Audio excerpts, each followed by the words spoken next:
कि जब इस इंसान के पास अधिक धन हो जाता है तो वो धन उसका प्राण भी हर सकता है। जैसे ही महलों में आए महाराज, वो सत्याजित एकदम हाथ जोड़ करके खड़ा हो गया कि भगवान आज आपका किस तरह आना हुआ। आप कहें तो जान भी आपके आगे न्योछावर है। भगवान ने कहा कि देखिए, जान वान लेने के लिए मैं नहीं आया, लेकिन तुझे एक सुझाव देने के लिए आया हूं कि हो सके तो इस मणि को आप उग्रसेन के पास खजाने में जमा करवा दो। बहुत हो गया धन, बहुत इकट्ठा कर लिया तूने सोना। अगर इसी तरह ये सोना देती रही तो तेरी जान के लिए भी खतरा हो सकता है। पहले कह रहा था कि तुझे भगवान मैं प्राण भी न्यौछावर कर दूंगा, लेकिन जब उस मणि की बात आई तो बड़ा चालाक निकला। और सजनों, मणि की बात के आने के बाद एकदम बहाना बना लिया। क्या बहाना बनाया कि प्रभु क्षमा करो, मैं इसकी पूजा करता हूँ, ये मेरा इष्ट है, इष्ट देव समझ करके मैं इसकी हर रोज पूजा करता हूँ। अगर मैं खजाने में जमा करवा देता हूँ तो मेरी पूजा छूट जाएगी। भगवान ने कहा फिर तेरी मर्जी, चल पड़े वहां से। हम भी यही करते हैं। हुआ क्या, भगवान को अंगूठा दिखा दिया उस मणि के लिए। सजनों, 3 दिन के बाद क्या हुआ, सत्याजित का एक छोटा भाई प्रसेन, क्या नाम था जिसका, बोलो अब, राजा का क्या नाम था, हाँ याद रखने बातों को। तो छोटा भाई सामने आया कि बड़े भाई आपने बहुत दिनों तक इस मणि को पहन करके रखा है गले में, जरा आज एक दिन के लिए मुझे भी दे दे। बहुत गांवों में तो घूमा है, मैं भी एक आधे गांव में जाकर के देखूं कैसा लगता हूं, क्या इसका प्रभाव है। तो सजनों, आज भगवान ने मांगा तो मना कर दिया, छोटे भाई ने मांगा तो एकदम उतारा और दे दिया। हम भी तो ये करते हैं ना। ये सारी कथा किसकी है बोलो, हमारी और तुम्हारी है। आरती के बीच में एक पंक्ति आती है, वो आरती की पंक्ति क्या है, तेरा, बोलो, तेरा तेरे। कौन कहते हैं, हम कहते हैं कि तन मन धन सब कुछ भगवान। जोर से गाओ, आरती तो गाते ही हैं, तन मन धन, हाँ ऐसे।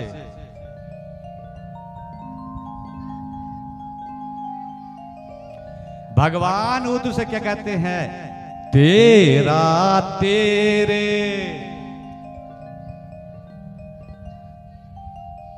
भगवान कहते हैं कि तेरा तुझको है, मेरा नहीं है महाराज, क्योंकि तेरा तन भी शुद्ध नहीं है, तेरा मन भी शुद्ध नहीं है, तेरा धन भी शुद्ध नहीं है। उल्टा कह देते हैं कि तेरा तुझको क्या लागे, हरिओम जय जयकारा श्री राम मालिदा बोल सच्चे दरबार की। भगवान के आगे कभी अंगूठा नहीं दिखाना चाहिए। कथा यहां पहुंच गई आकर के, मां के दरबार में आकर के अंगूठा नहीं दिखाना चाहिए। क्या हो गया, दे दी उतार करके। और सजनों, परसेन गांव की तरफ नहीं गया, वो कहां गया, जंगल की तरफ चल पड़ा। बोली बांके बिहारी लाल की। और जैसे ही गांव की तरफ नहीं गया, जंगल में जैसे ही वो पहुंचा, एक झाड़ी में शेर छुपा था। वो शेर ने देखा कि आज इस जंगल के बीच में इतना भयंकर, इतना उजाला कैसा। तो शेर ने एकदम झपक्का मारा और उस मणि को छीन लिया और प्रसेन को भी घोड़े सहित बोलो मार दिया। बोली बांके बिहारी लाल की जयकारा श्री राम मालिदा बोल सच्चे दरबार की। अब बहुत दिन हो गए, चारों तरफ हल्ला मच गया, शोर मच गया है। सत्याजित ने महाराज चारों तरफ ये प्रचार कर दिया कि भगवान को मैंने मणि नहीं दी, और भगवान ने उस मणि के चक्कर में मेरे छोटे भाई को मार दिया और मणि को भी बोलो ले लिया।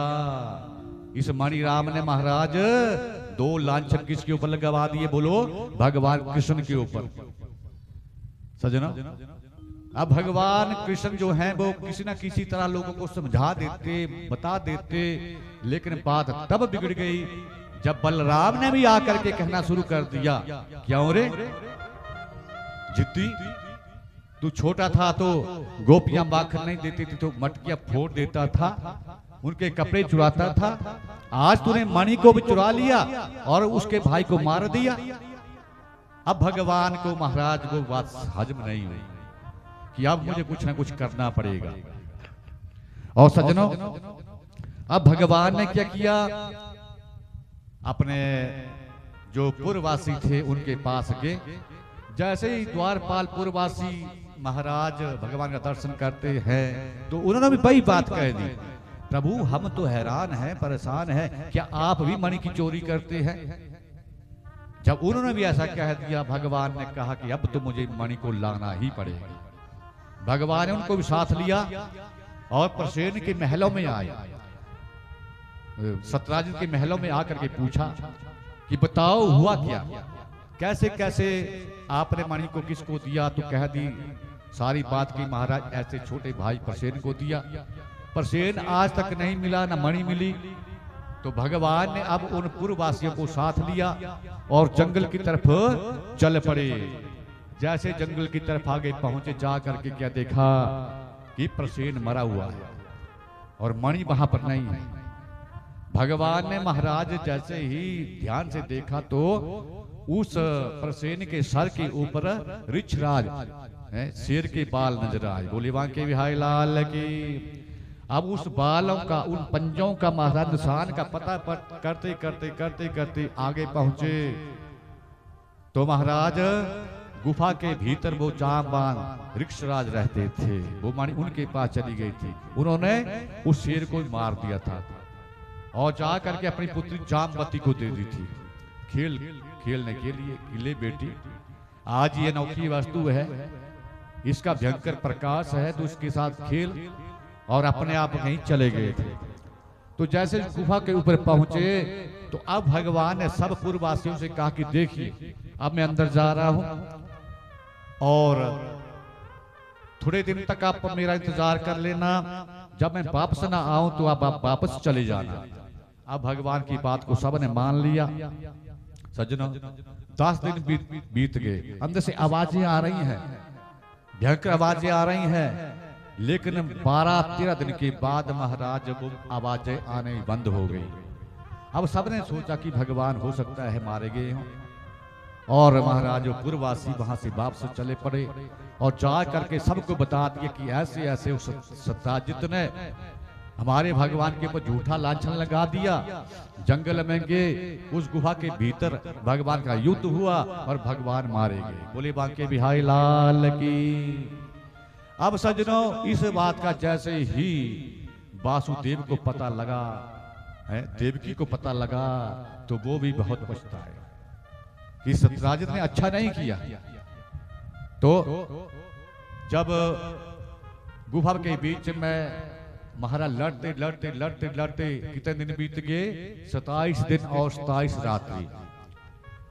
तो इधर वासुदेव को चिंता हो गई। इतने में महाराज भगवान की योग माया की कृपा से नारद मुनि का आगमन हुआ।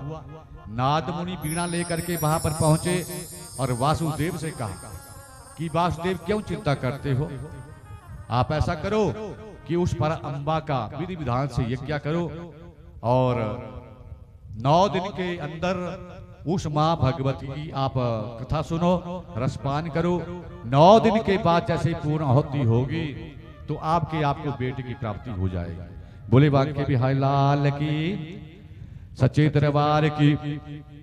तो महाराज अब जैसे ही वासुदेव ने सुना तो वासुदेव को अपनी पिछली याद आ गई, देवकी को भी याद आ गई। क्या याद आई कि जब साले साहब ने जेल में बंद कर दिया था, किसने, मतलब कंस ने।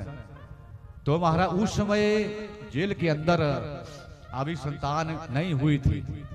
गर्गाचार्य एक दिन मिलने के लिए आए तो गर्गाचार्य के दर्शन करने के बाद, चरणों प्रणाम करने के बाद वासुदेव ने कहा कि देखिए इस समय तो हम जेल में बंद हैं, हम कुछ नहीं कर सकते। तो गर्गाचार्य ने कहा कि वासुदेव चिंता मत करो, मैंने आपके घर का बहुत खाया है, आपने मुझे बहुत दिया है। और ये कथा कहती है सज्जनों, अगर यजमान के घर का बहुत वर्षों से खा रहा है कोई ब्राह्मण, कोई पंडित, और कोई ऐसा समय गलती से आ जाए, मुसीबत आ जाए कि वो आपको फिर धन देने लायक ना रहे, तो उस समय ब्राह्मणों का भी धर्म बनता है, फर्ज बनता है कि उस यजमान के लिए फ्री भी यज्ञ करे। बोले बांके बिहारी लाल की। उस समय उस यजमान से दक्षिणा की चाहत ना रखे। गर्गाचार्य ने ऐसा ही किया।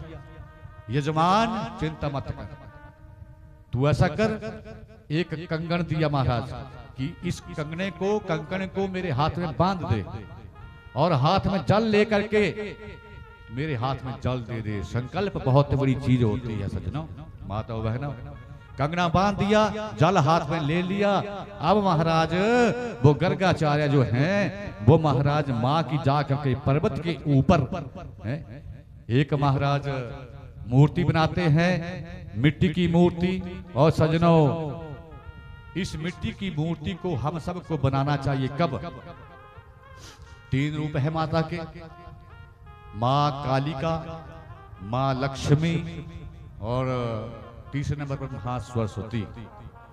नवरात्र के समय में 3 पिंडियों के रूप में जो माताएं बहनें घर में पिंडी बना करके माता का 3 रूपों में पूजन करती हैं, खेती बीजती है और ज्योत जलाती है अखंड, उस घर में माँ की कृपा बरसती है।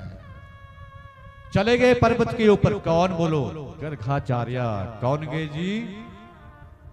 बोला करो कुछ, भूख तो लग पड़ी है। गर्गाचार्य और पर्वत के ऊपर जा करके मिट्टी की मूर्ति बना करके पूजा अर्चन किया, सर्वभद्र की पूजा की, नवग्रहों का पूजन किया और तपस्या में बैठ गए। अपने यजमान के प्रति माँ से मांग रहे हैं कि माँ वासुदेव ने मुझे बहुत दिया, बहुत खिलाया, आज वासुदेव जेल में है और मैं वासुदेव के लिए, देवकी के लिए महाराज यज्ञ कर रहा हूँ। हे माँ इस पिंडी रूप में आकर के दर्शन देना और मेरी इच्छा को पूर्ण करना। गुनगुनाएंगे। इसके बाद लगता है विश्राम का समय हो गया। तो गर्गाचार्य किस तरह माँ को पुकार कर रहे हैं मुझे नहीं पता, जितनी माताएं बहनें यहाँ पर बैठी हैं, कि आप इसमें सुखी हैं या दुखी हैं, लेकिन आज आप माँ के चरणों में बैठी हैं। माँ के चरणों में आप भी पुकार कर लेना और माँ को बता देना जो भी आपकी समस्या है कि माँ मेरी भी आपके चरणों में पुकार है, मेरी भी आप इच्छा को पूर्ण करना। जैसे गर्गाचार्य पर्वत के ऊपर कर रहे हैं मिट्टी की मूर्ति बना करके, तो आप भी गुनगुनाना। तू हाँ जानी जा